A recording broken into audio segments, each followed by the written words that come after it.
Sebelum kita masuk dalam materi, Ibu mau bertanya, apakah kalian sudah melaksanakan kerjasama di kehidupan kalian? Contohnya apa? Silakan tunjukkan. Contohnya bisa?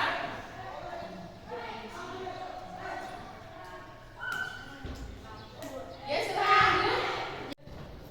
Oke, materinya adalah yang pertama, makna kerjasama dalam hidup bermasyarakat. Ada yang tahu arti kerjasama apa? Ya, silahkan. Ya, bisa disebut dengan gotong royong.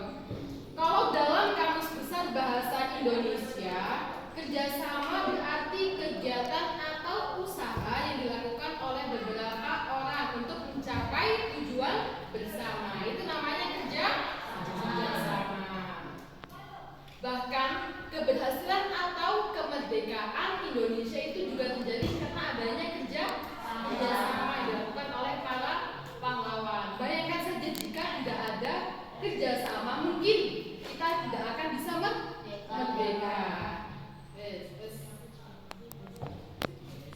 Nah, tadi itu ya manfaat dari kerjasama untuk bangsa Indonesia. Selanjutnya, sejatinya di Indonesia itu memiliki bentuk kerjasama yang biasa disebut dengan apa? Ada yang tahu? Yang tadi disebutkan Clara apa? Gotong royong. Itu adalah penyebutan kerjasama di Indonesia. Gotong royong itu dapat dibedakan menjadi dua. Yang pertama adalah gotong royong dalam arti menolong dan gotong royong dalam arti kerjasama atau kerja bakti. Terus kalau gotong royong dalam arti tolong menolong itu apa? Ada yang tahu? Ini kalau kerja bakti dalam arti tolong menolong itu dari hitungannya atau dari kepekaan kita sendiri. Jadi apa? Misalnya apa? Menolong orang yang sedang kesusahan. Apa lagi?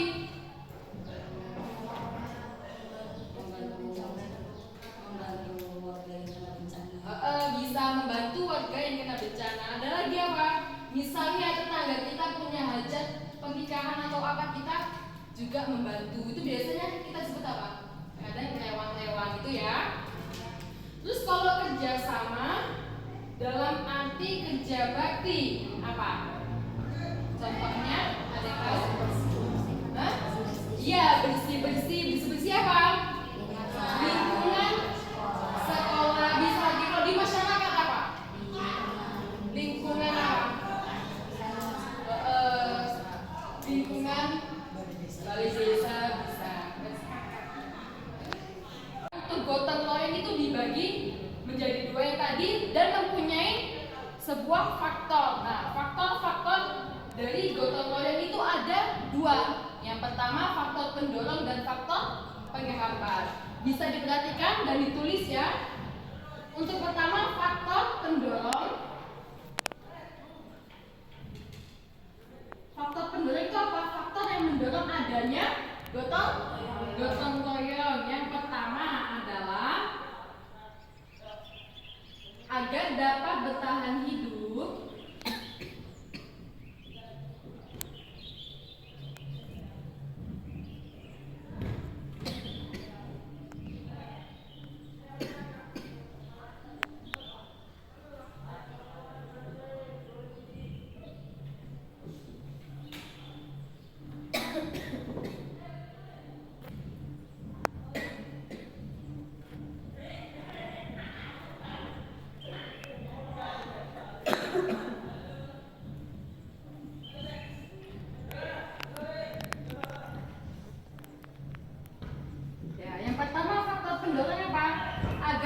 bertahan hidup, manusia perlu menjaga hubungan baik dengan sesamanya.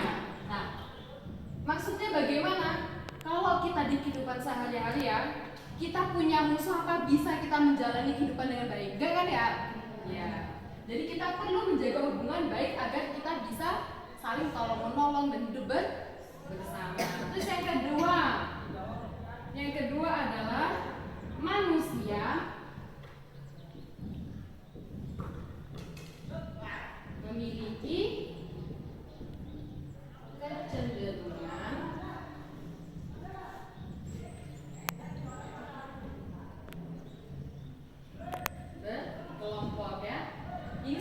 Jadi di kehidupan kita ya, manusia memiliki kecenderungan berkelompok. Dan yang ketiga,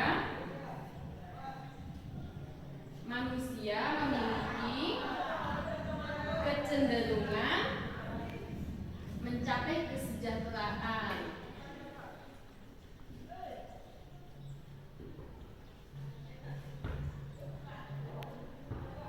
Terus selanjutnya adalah faktor penghambatnya.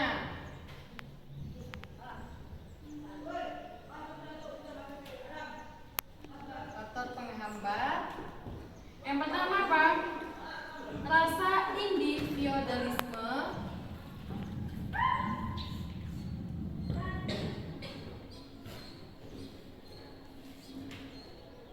Maksudnya apa ini rasa individualisme yang kuat? Maksudnya dia tuh selalu ingin apa-apa sendiri, nggak butuh bantuan orang lain. Ini makanya menjadi faktor penghambat adanya gotong royong. Terus yang kedua adanya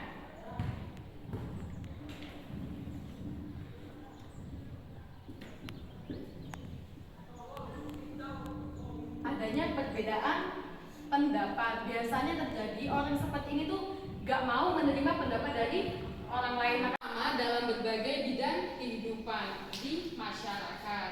Yang pertama adalah kerjasama dalam kehidupan sosial politik. Itu bagaimana maksudnya? Yaitu dalam kehidupan sosial politik, kerjasama dapat dilihat dalam musyawarah. Ini juga tercantum dalam Pancasila, yaitu sila keempat. Ada yang tahu bunyinya? Sila keempat? Oke, silakan angkat tangan. Cahla, silakan. Oke, bisa Naza?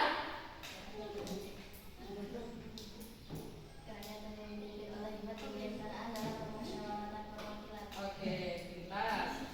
Ya, di dalam musyawarah, kerjasama yang terjadi adalah kerjasama dalam mencapai kesepakatan. Bagi bangsa Indonesia, musyawarah sangat dijunjung tinggi. Hal ini terlihat dalam sila keempat. Ya, tadi bunyinya ya.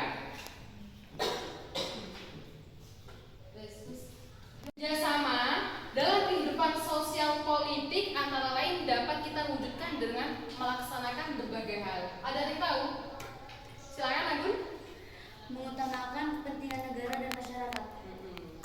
Yang lain ada yang tahu? Ya, silakan Putri.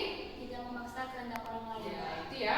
Itu kerjasama dalam bidang sosial politik. Selanjutnya yang kedua adalah kerjasama dalam bidang atau kehidupan ekonomi.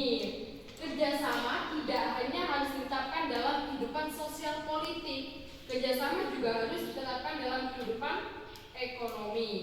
Kerjasama dalam bidang ekonomi merupakan salah satu bentuk pengamalan sila kelima Pancasila yang berbunyi, ada yang bisa sila kelima? Silakan Clara.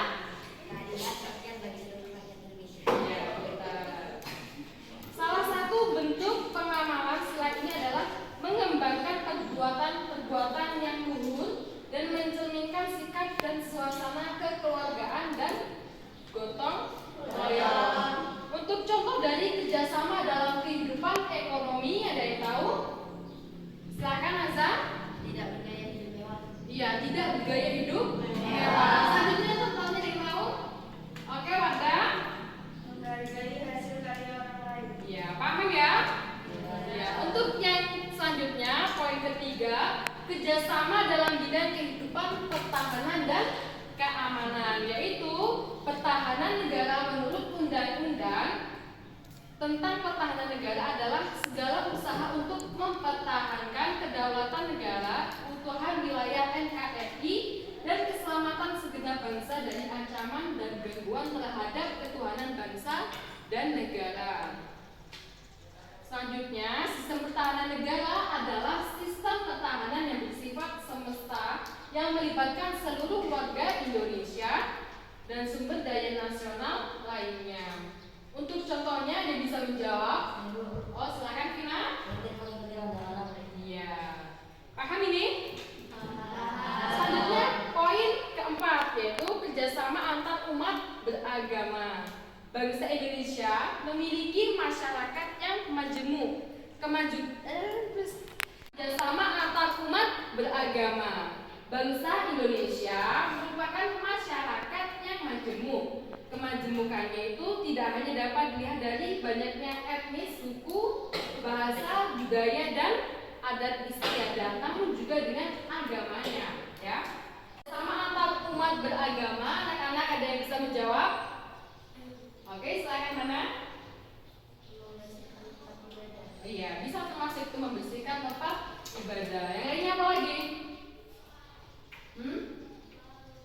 Untuk materi hari ini sudah paham semua? Apakah ada pertanyaan? Paham ya? Kalau sudah paham, ibu akan kasih sebuah soal. Bisa kalian jawab sekarang ya. Karena kita di sini bahas tentang kerjasama, jadi ibu minta kalian mengerjakan tugas atau soalnya dengan cara kerjasama ya. Oke. Sudah. Hari ini ya, semoga bermanfaat. Sebelum pulang mari kita berdoa dahulu. Berdoa dimulai. Bismillah.